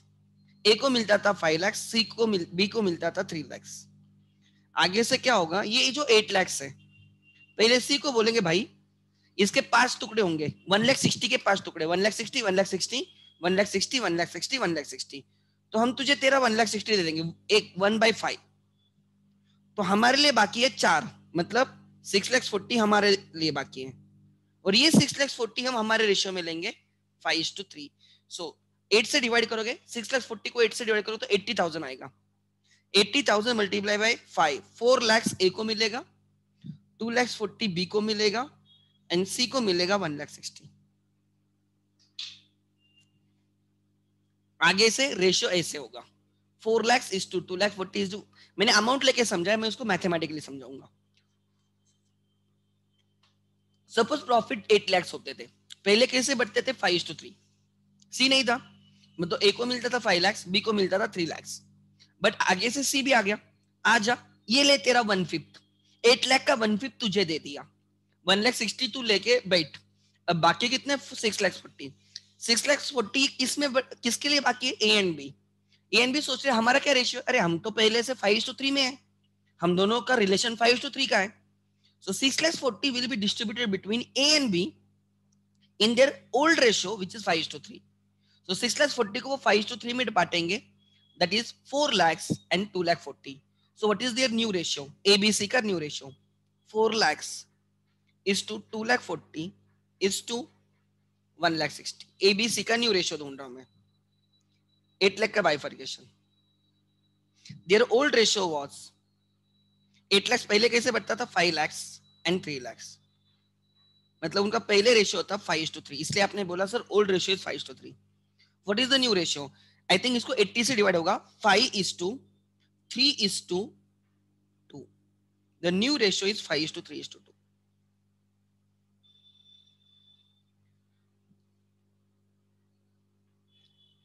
इसका रेशियो आ रहा है 2 आउट ऑफ 10। 5 + 3 + 2 इज 10। इसका रेशियो है 3 आउट ऑफ 10। इसका रेशियो है 5 out of 10। 2 out of 10 that is means 1/5, बराबर है, yes, that itself means 1/5। So how to find out this 5:3:2? ऐसे हमेशा कोई वैल्यू लेके करना है क्या, नहीं, हम मैथमेटिकली उसको प्रूव करेंगे। तो लिख लेना, ठीक है, मैं इसको डिलीट करता हूं या आगे लिखता हूं, देखो ध्यान देना। Solution, how to find out new ratio, new partner share, incoming partner share,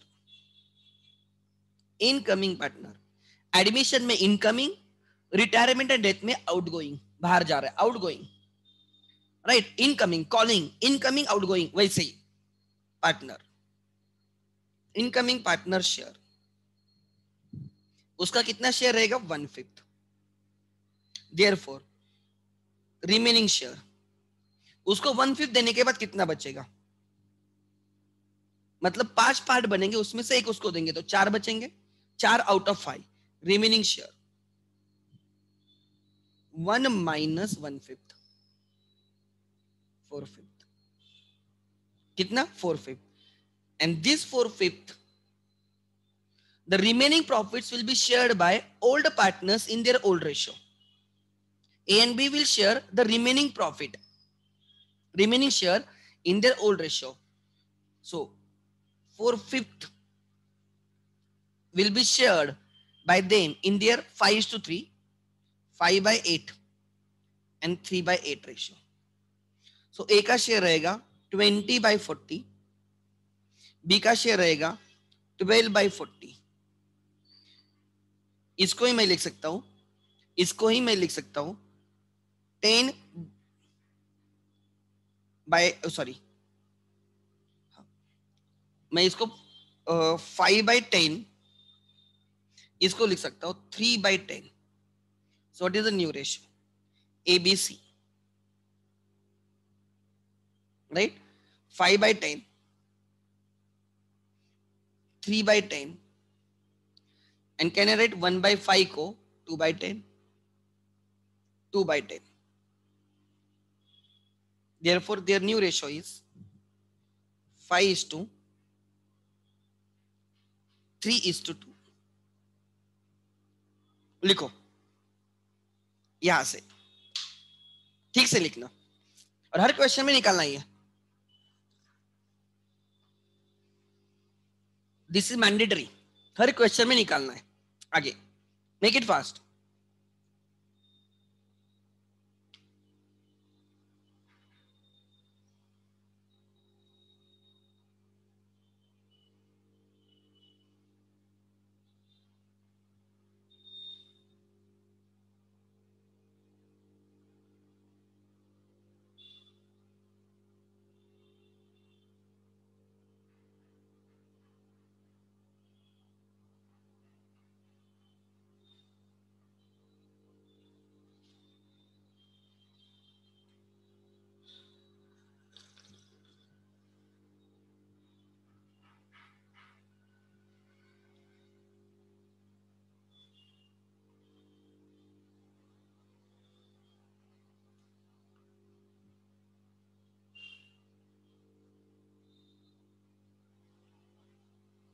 Make it fast.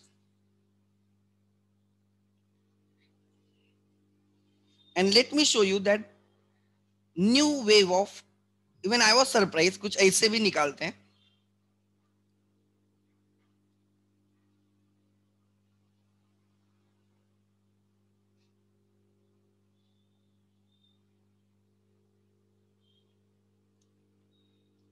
ठीक है, मतलब पहले ए एंड बी शेयर करते थे 5:3, आगे से वो रेशियो एबीसी शेयर करेंगे 5:3:2। 5:3:2 is the new ratio, 5:3 is the old ratio. अभी तक दो एडजस्टमेंट किए, समझे, distribution of accumulated profits and losses and revaluation, वो 5:3 में डिस्ट्रीब्यूट होगा, ना कि 5:3:2 में। ठीक है, this is another method.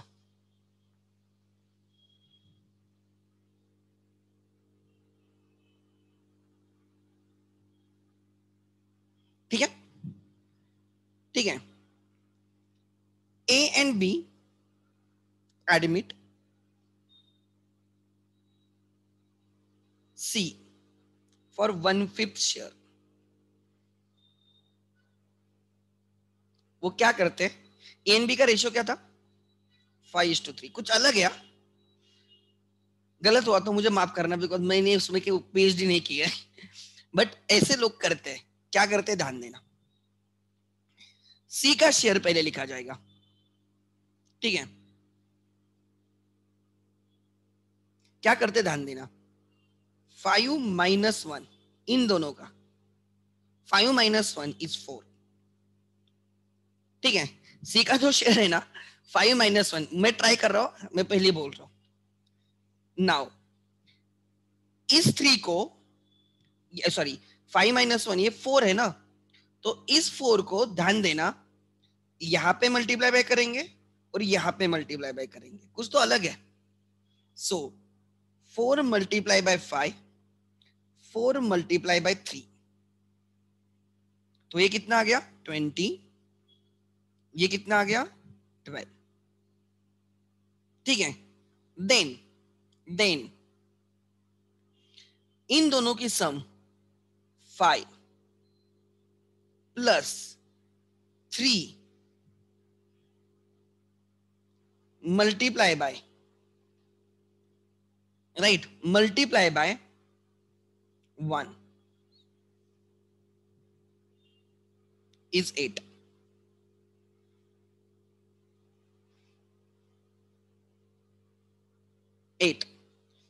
And therefore new ratio is,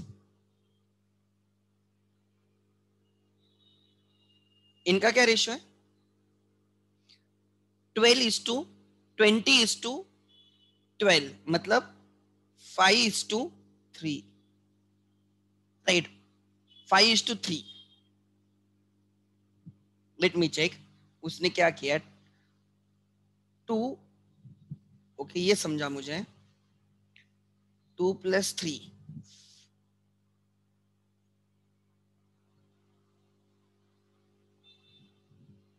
late me check.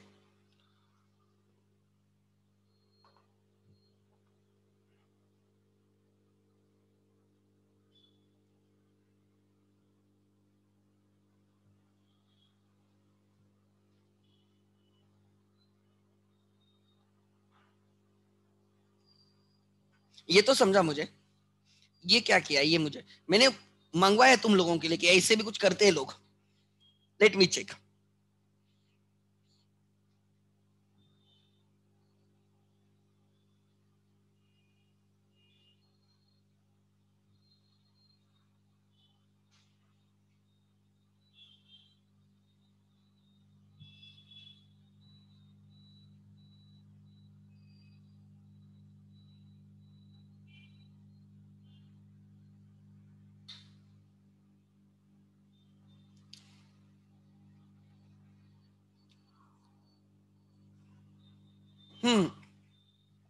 ठीक है, आई बात समझ में, 8 आ गया. सो रेशियो इज 20:12:8.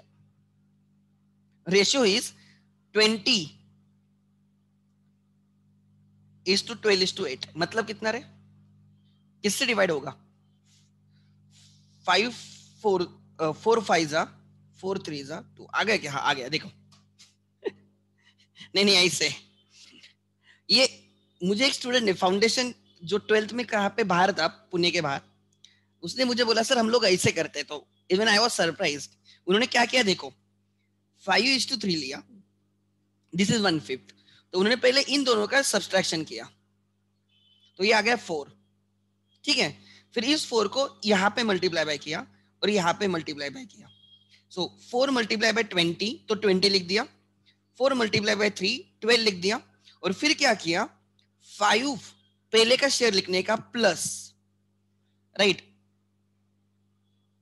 ये जो इसका शेयर रहेगा 3 मल्टीप्लाई बाय इसका न्यूमरेटर, तो 8 आ गया, 8 लिख दिया. सो 20:12:8. ऐसे भी लोग करते हैं कुछ तो, I don't know.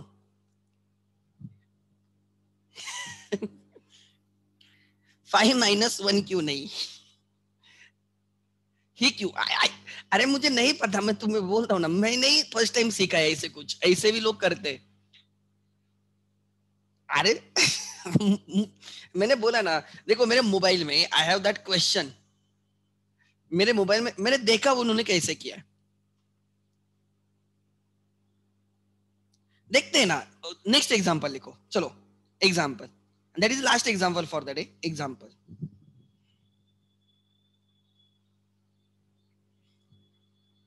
A and B are the partners, their ratio is 3:2. They admit C for 1/6 share.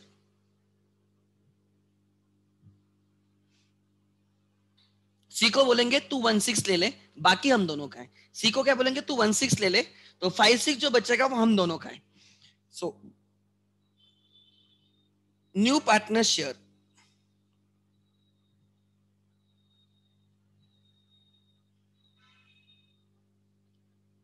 1/6. Therefore, balance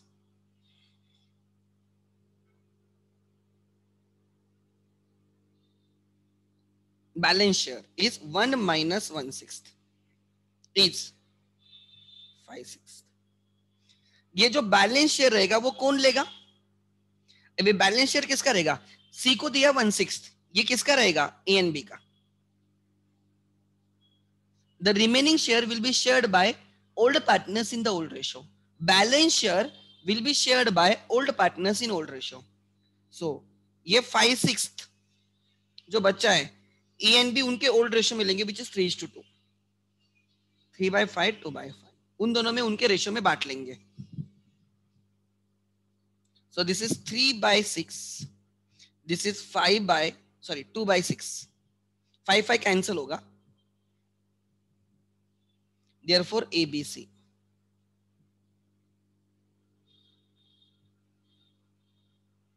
three by six, 2/6, सी का 1/6. 3:2:1. आगे से उनका रेशियो क्या रहेगा? 3:2:1. मतलब 3 का 3/6, ए का 3/6 मतलब 50% हाफ, बी का 2/6 मतलब 1/3 एंड 6 सी का 1/6. उनके हिसाब से करके देखते हैं. अनदर मेथड आना चाहिए. उस स्टूडेंट ने मुझे बोला सर होता है. जब मैंने उनको ये सिखाया फाउंडेशन में, वो बोला सर हमें ये नहीं आता, हमें ऐसे आता है. मैंने बोला ठीक है फिर देखता हूं. तो नई चीज सीखने में क्या प्रॉब्लम है? ए बी 3:2, सी 1/6. तो पहले क्या करने का? 6 माइनस 1 इज 5. फिर इस 5 को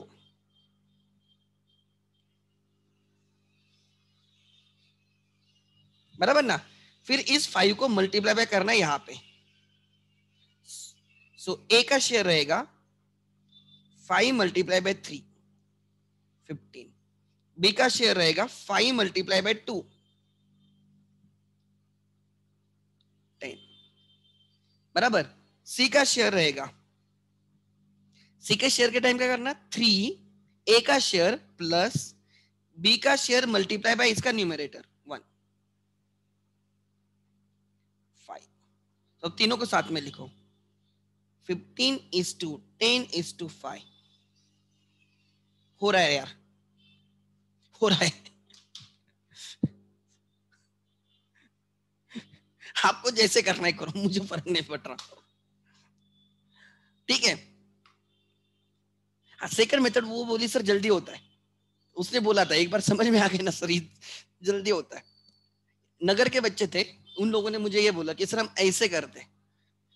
तो मैंने बोला ठीक है, मैं मेरे 12th के बच्चों को सिखाऊंगा.